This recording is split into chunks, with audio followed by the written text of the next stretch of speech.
This is the CMO of Gaia-X, Vasilia Orfanou. This is our newest podcast series. Gaia-X is a newly aspiring, rising European association, and together with you, we can develop a new concept of data infrastructure ecosystem based on the values of openness, transparency, sovereignty, and interoperability. Join us today at Gaia-X and be part of this technological ecosystem.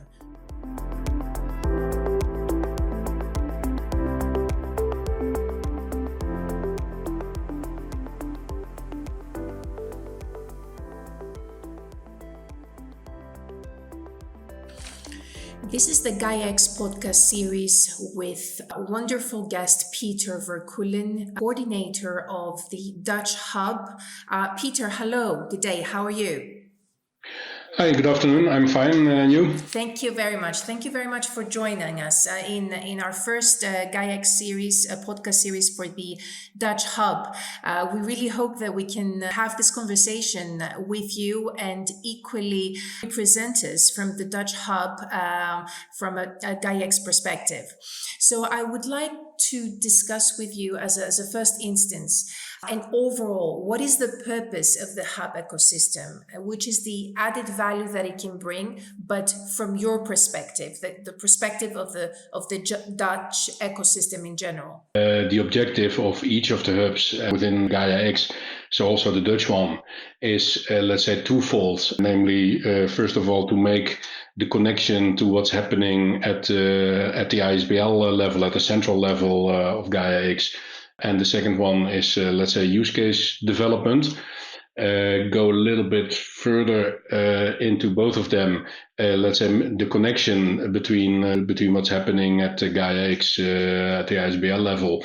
I would say it's a twofold thing. So we bring the developments towards the local ecosystem in the Netherlands, but also we will bring elements that we are working on in the Netherlands and that we think could add value to the overall developments also back to those central developments, and I will come back to that in a minute. Actually, of course, that's the same around use cases. Use cases are, let's say, essential to implement the Gaia-X way of thinking. But use cases you never do for yourself alone, and especially in a country like the Netherlands, they always at some point in time will have an international angle. So working together on an international level and using the Gaia-X mechanisms to do so is obviously also very important. Now, if you come back then to this direction of what can we bring from the hub towards the overall developments, then it's my vision to indeed really focus on some topics that we are strong at in the Netherlands. And specifically, I try to develop those, let's say, on the axis of, on the crossing points, I should say, of, let's say, a use case, the vertical dimension, I sometimes call it.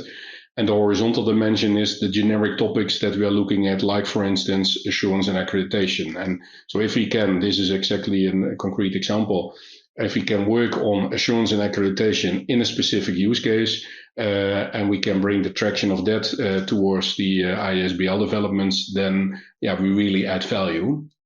And this is actually what we're doing now. So we have the so-called Smart Connected Supplier Network case, which is one of the Gaia-X Lighthouse cases.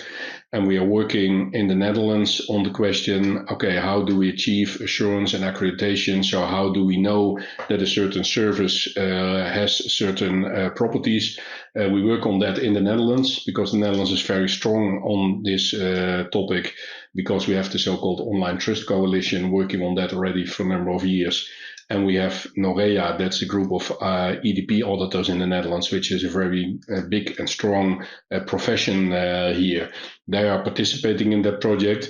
So working in this Gaia-X Lighthouse, SCSN, working on this topic, really developing results there, and then bringing them back to what's happening at the central level on the labeling framework and the Gaia-X architecture. So that's an important example. The other thing I would like to mention is that when I started a year ago as a hub manager, I saw that, let's say, universities are at the moment still connected to a limited amount. If you look at the more than 350 Gaia-X members that we have at the moment, And in the Netherlands, I saw a strong landscape of universities willing to collaborate. So I'm now gathering them, not only from a technological point, but also, for instance, the University of Utrecht, who is looking more at the ethical and societal aspects, bringing them together, and then again discussing, for instance, with Fraunhofer, Boris Otto, how we can collaborate also there on an international level. Really looking at what we, as a relatively small country, can do to help the Gaia-X developments one step further. So in terms of the sectors that we should be investing possibly in the Netherlands or overall in Europe, what would be your opinion? You could say all of them. I mean, let's say federated approaches to data sharing is relevant for everybody. And from that perspective, you could say that this is relevant for each and every sector. I would say in the Netherlands, you have a focus on the one side, let's say manufacturing. I mentioned already the smart connected supplier network case, which is a manufacturing use case. Very closely connected to that is logistics and mobility. So if you take a little bit distance, then you could say that manufacturing, logistics, mobility, that's one logical chain, you could say. So we are starting up now also activities in logistics and in mobility. And the other ones that we are focusing on in the Netherlands is health, where we are working together with initiatives that are already ongoing within the Netherlands. And we are looking at science and education also in connection to the work that's being done already at an international Gaia-X level on that. From a national priority, what would be the main problem that currently the Netherlands are facing in terms of digitalization, and how could the Gaia-X framework support in this direction? Yeah. If you look at the Netherlands, and well, it surprised me also a bit to notice it when I started a year ago, but there is a huge amount of initiatives around, let's say, self-sovereignty and data sharing. I mean, there are tens of national initiatives, regional, sectoral, sometimes very small, sometimes very big. And that's, I think, on the one hand, very good because it brought the Netherlands where we are with a lot of experience and a lot of knowledge around data sharing and, let's say, the underlying infrastructures needed for that. And on the other hand, I also think that that's an inhibitor if you want to achieve real growth and scaling up, because in a very scattered landscape, a company or public organization will have difficulties to see where he or she should go with his problem and where he should connect. And it's also a risk that everybody is building a solution for themselves, and then we are faced with huge interoperability issues at the end. So we started on the initiative of the Hub also a few months ago, an endeavor to bring really those initiatives together, working with the Dutch AI Coalition, which is very big on that, and also with the local Dutch initiatives called the Data Sharing Coalition. So we're trying to bring those together now. And I think really if we are able to join forces, and we have had several discussions about it and we're looking good from that perspective, but if we're really able to join forces, then we're also ready for next steps and really scaling up. And if you then look at what's the relevance of Gaia-X in that context, then it's twofold, I would say. From the one hand, we are taking this role on the Dutch level to bring this together and to integrate. But people are also looking to the Gaia-X Hub in this case to really make the international connections. And like I said before, in none of those application areas, it is a local issue that ends at the Dutch border. So this international connection is very, very important. And so, for instance, we are now looking at a setup of a workshop on health with the people relevant on a local Dutch level and the people from Gaia-X to really connect the two together. So that's that's really also the importance of Gaia-X, I would say. Thank you, Peter. So in terms of the current status of the cloud ecosystem, the open source market model, how has Gaia-X changed the overall ecosystem? I think, there's still a long way to go, obviously. There are numbers that say that 92% of the data that we have in the cloud are with the big hyperscalers at the moment. So that's not something that we will be able to change overnight.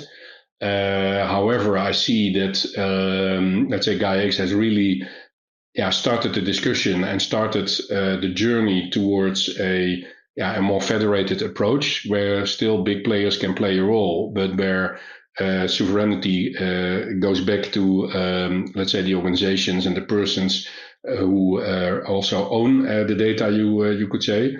So that will take time, but really Gaia-X set off and inspired that journey. It will take us some years, obviously, to realize that and to go from, let's say, 90% to 50% as a first intermediate step. It also means that those big players can still play a role as long as they meet the Gaia-X criteria. That's something that not everybody understands, but that's really also the only way to go, also from a business continuity perspective, I would say. And it also gives new opportunities for smaller and let's say medium-sized cloud players to play a role in the future landscape. And we see that already happening in the so-called Structura X project, also one of the lighthouse projects in Gaia-X, where, let's say, European service providers are working together to see how they could, let's say, jointly develop a Gaia-X service offering. And we're also some Dutch players are involved in that. And that's also what I always tell to those Dutch organizations. They sometimes have the fear that this is all much too big for them and they are too small in that play. But I'm saying, well, with Gaia-X, at least also, let's say, smaller companies get a role. And in the current status quo, obviously much more limited and very in the niche side, you could say. So Gaia-X gives them really an opportunity to get more business also from their perspective and get a broader role. You spoke about specific lighthouses, which also mean that they will amplify specific sectors, predominantly the manufacturing, let's say, setup. Do you see such lighthouses, because that they are equally the early adopters of Gaia-X, to multiply the effect in other sectors, or just the specific sector? No, I think that they can really play a role also towards other sectors for two reasons. One is, is involved in many projects in many sectors. So we really try to make the connection already.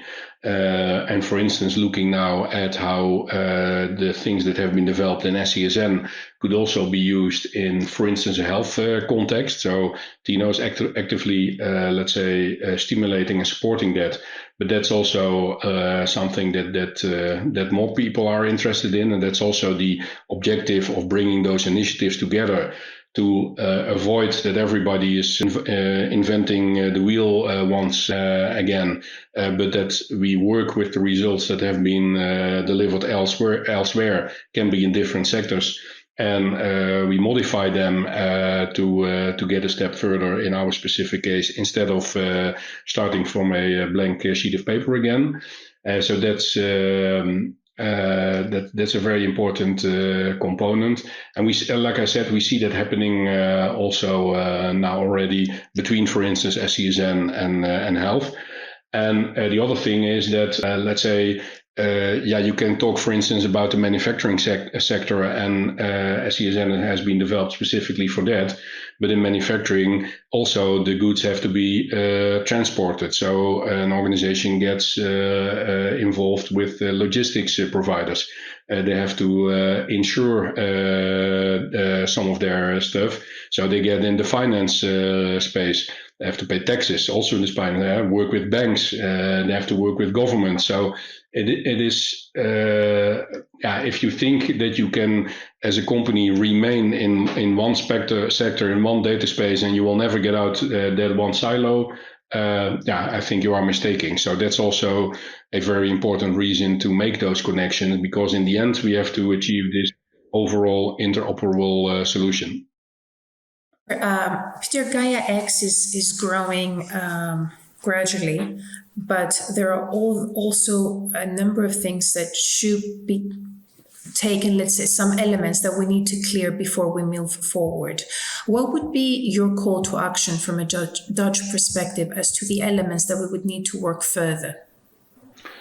I think that if I look at the discussions that I see happening now in the Netherlands, the most important one is to, let's say, make sure we have an actual realization of Gaia-X. So we started with the architecture document. We're working on the compliance documents, the labeling framework, etc. We know that, for instance, with the Gaia-X Federation services, the endeavor has started to develop software components that everybody can use to develop their Gaia-X services.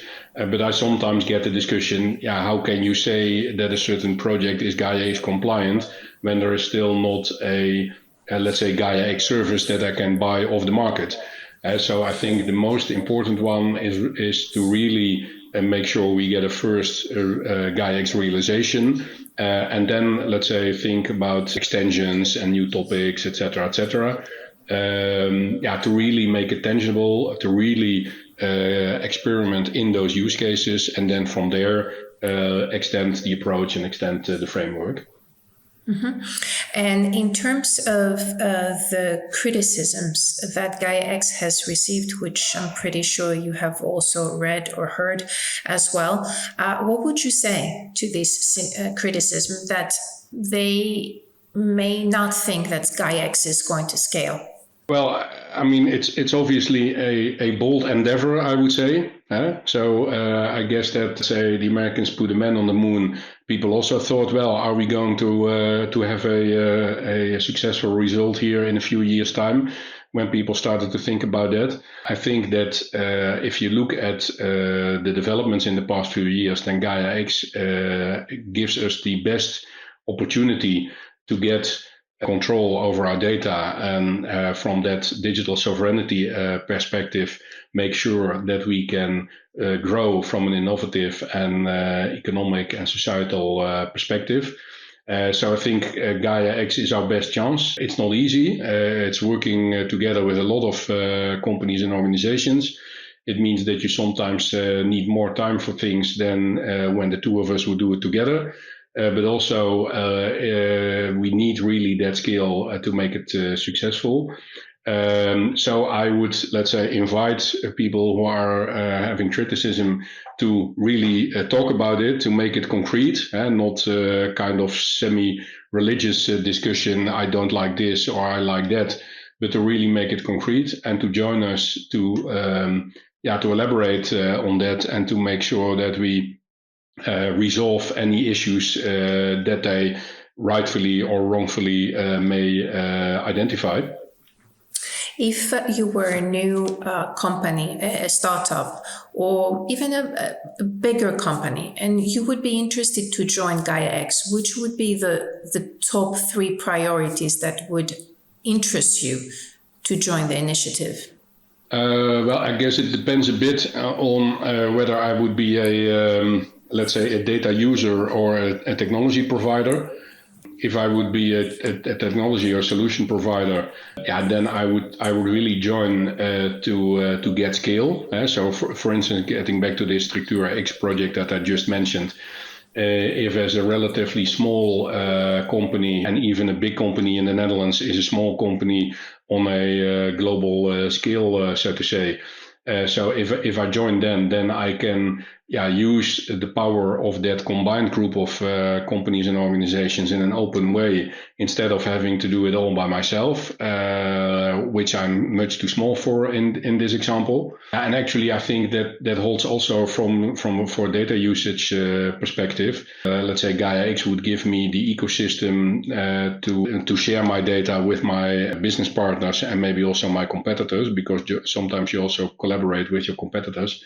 Making sure that we share what has to be shared, but that also we keep for ourselves what we want to keep for ourselves. Thank you very much, Peter. This was the Gaia-X podcast series with the Dutch Hub. A special guest here with us, Peter Verkoulen from TNO, the Dutch coordinator. Peter, we would like to engage you for another meeting very soon to gorge us on the latest developments of the Dutch Hub. And we do hope for your participation equally on the summit this year. Thank you very much. You're welcome, and looking forward to see you at the summit. Thank you.